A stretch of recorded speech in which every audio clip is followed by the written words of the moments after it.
Hey, TCC and 49ers faithful, are you coming to the draft party? Because we have been hearing from so many that they are. You're not going to want to miss the opportunity. The outpouring is huge. Everyone is going to be there. We hope you are too. Yeah, make sure you join us on April 29th from 4 to 8 at Back Alley Brewery in Galt. It's going to be so much fun. You're not going to want to miss it. Not at all.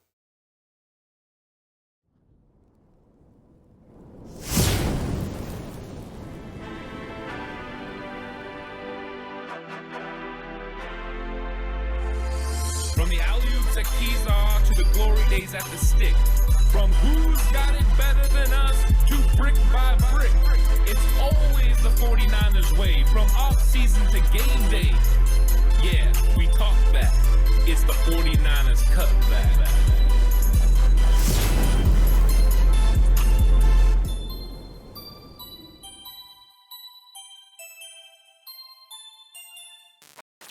It's 49ers Cutback Podcast time, and it's time where we go bold, Alex. You've seen the caution on the thumbnail. Around the bold, it's time to go bold. Whoa, that's really bold? Caution to the wind. That's really bold? Really bold, whoa. Oh my gosh, whoa indeed, Ant. Whoa indeed.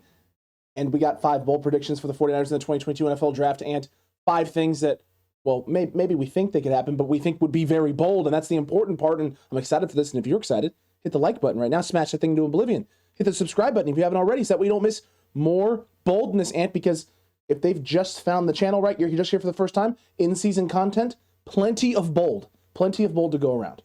Yeah, and that's the thing. Right now, these things are things that would be bold if the 49ers did them. They're not guaranteed. They're not likely. These are bold things. These things could happen, and if the 49ers did it, it would be fun. So we're definitely pushing the limits of what the 49ers could do in this draft, but potentially, who knows, maybe.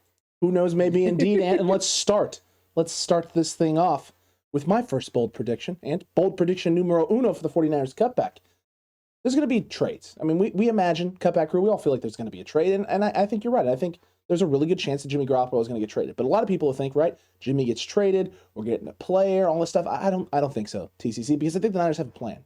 I think the plan is, and to trade Jimmy Garoppolo on draft day and free up that $25 million and make sure that they get someone paid. But not the person you may think, TCC. No, not Brian Burns from Carolina, bringing him in some sort of swap situation. Not Deebo Samuel either. In fact, Ant, this may be why Deebo Samuel is in fact upset. I'm going to go super ultra bold and say maybe this is the reason why. Because the Niners are going to trade Jimmy Garoppolo on day 1 of the NFL draft. And before the end of day 1 of the NFL draft, it's going to get announced that J.C. Tretter has signed a guaranteed contract with the San Francisco 49ers, Ant. Wow. Yeah. Now you've shored up your center position in case Mac goes, but you've also improved your guard position this year if Mac stays. Can I get some honey badger out of this? If you're just going to give the money not to Deebo, you're going to give it to Tretter, can I get some money for the honey badger? You might be able to. Okay. One thing I do know is they would have enough money then to sign their draft picks. They're going to need around $9 million, potentially still money for Tretter and Tart and Verrett. You could probably get it all done. So that's bold. It is. I like that. I try my best. And I'm going to go bold as well. And mine is going to involve a player trade. We know the 49ers and John Lynch have done this in the past. They'll trade away draft picks and end up with a player. The one that's the most famous is Trent Williams, of course, which they ended up getting that day done in day 3. I believe that this one will involve a day 2 pick. So hopefully while we're live on the air for our draft party, this could go down with pick 105. The 49ers don't play around at the running back position, but they go ahead and make a trade with the big people and bring in Saquon Barkley for pick 105. Spicy start to the episode, and J.C. Tretter, Saquon Barkley. Look, pick 105 for Saquon Barkley would be glorious. Yeah, and they were talking, right, that maybe a 4th-round pick for Saquon Barkley was something that potentially teams would be interested in. This would be a 3rd-round comp, so a 4th-round value. True. So potentially it would be a nice spot to pick up Saquon Barkley. I don't think that's a bad spot to pick up Saquon Barkley yet. That's a glorious spot to pick up Saquon Barkley. But I don't think, listen, I think both things are possible at this point, but even if they aren't, even if one of those two things don't happen, if the Niners aren't able to move off of Jimmy Garoppolo, I still could see them being aggressive and making a trade, or even if they did move off of Jimmy, right, and they move Jimmy, maybe a pick and get some other things back in return. I think they want as many picks in the top 150 as possible, and I think they're gonna come back. I think they're going to come up from 93. I don't think they're going to give up anything. I think they're going to try and get in front of 93 without having to give it up, and I think they can accomplish that, because as we know, The Niners have 20 picks between the next couple seasons. They got 11 next season. They got a lot of capital. So I think they're going to be taking one of those 2023 third-round compensatory picks, packaging it with pick 172, and trying to move up to 84 with the Pittsburgh Steelers and flip those spots. They can draft themselves Marcus Jones, come up a little bit earlier from 93, make sure they get their nickel corner in the slot there.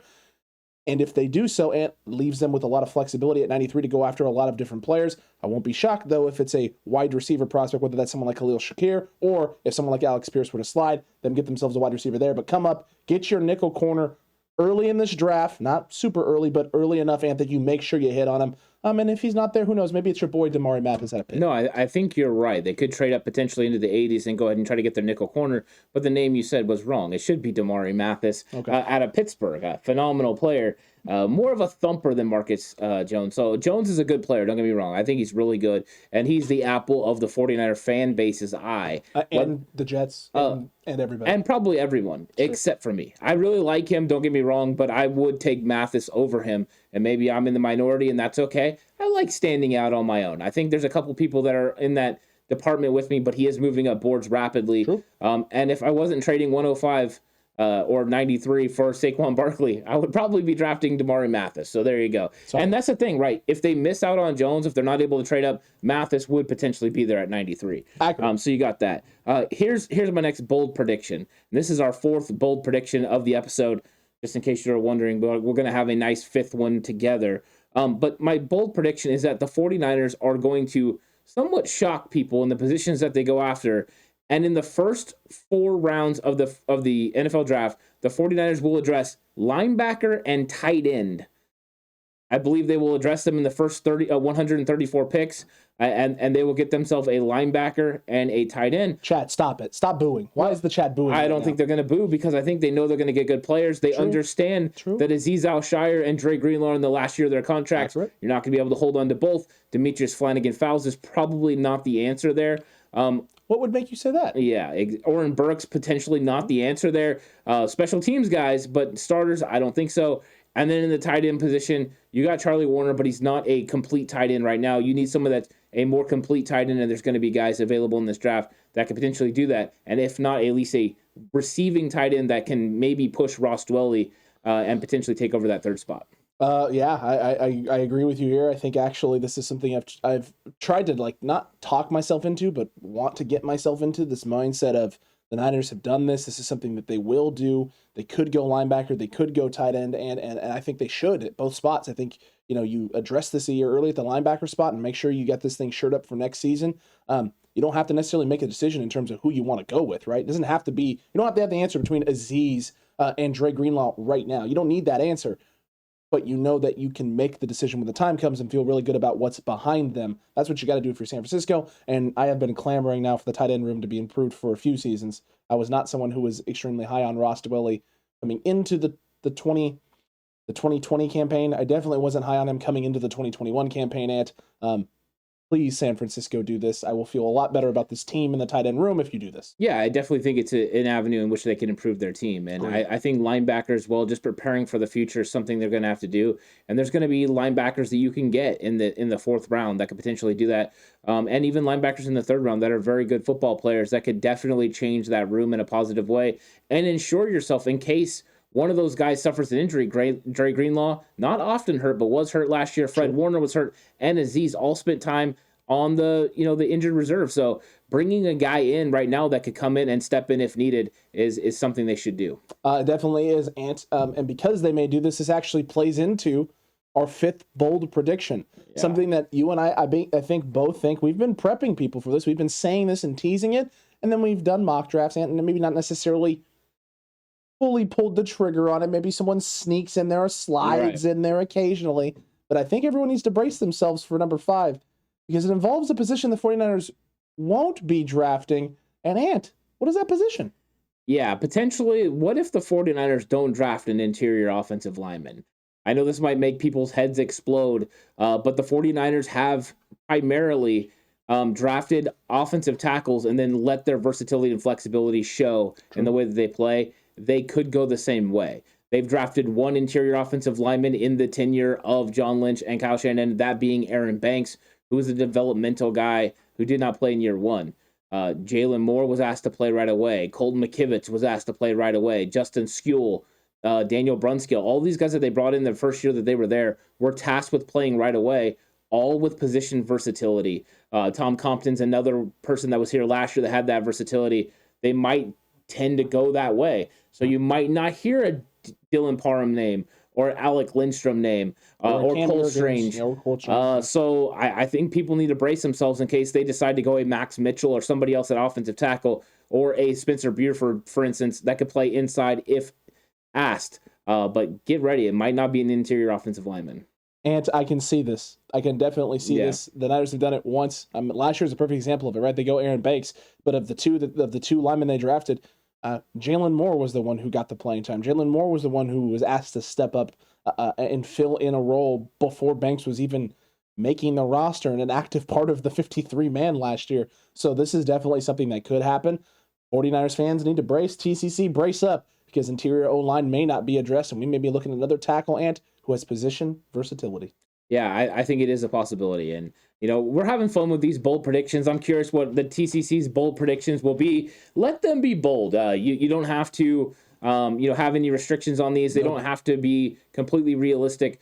Some of these we stretched on. Some of them we were kind of specific on, just like with the Saquon Barkley. I think Barkley will have some interest from the 49ers because I do think they would like to improve the running back room, and adding a player of that talent at that cheap of a price could be something they go after. 100% TCC. Make sure you're commenting down below right now in the comment section with your bold predictions. We want to see them. We want to hear them. We want to talk with you about them. And the only way that we can do that is if you leave them down below. And then after you've left them, make sure you like and subscribe. If you haven't already, hit that notification bell and get ready, because we got plenty more content and day one of the draft to sort of, I guess, mini recap at the draft party. We talk about what happened day one in preparation for day two, and then draft party time, fun times, Friday at Back Alley Brew, April 29th, 4 to 8 p.m. They're not going to want to miss that if you can be there. And if you can't, it's okay. Hop over to YouTube, hop over to Twitch, hop over to Twitter, hop over to Facebook, whatever social media site you have access to, you can find us there and join us for the draft party. Yeah, it's going to be an absolutely fantastic time. We're going to be breaking down the picks as they happen. And we're also going to have, special guests as well. So you're going to want to make sure you're there for all that. Interact with us in the live chat. Let us know what you're thinking about the draft and how everything is playing out. And we'll continue to have that conversation with you. It's going to be a fun time.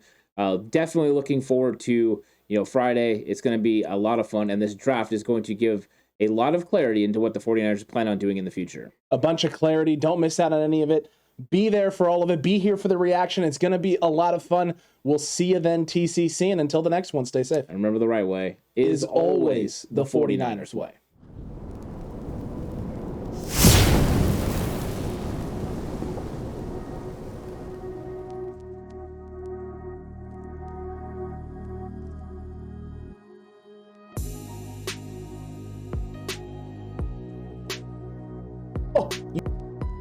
Way to this point, well, I hope by this point you've at least liked and subscribed if you haven't already. And there's some cards over there, Ant, too, with some other high quality videos they can check out. Yeah, click one of the links and watch one of the videos. It's going to be great. We'll see you there.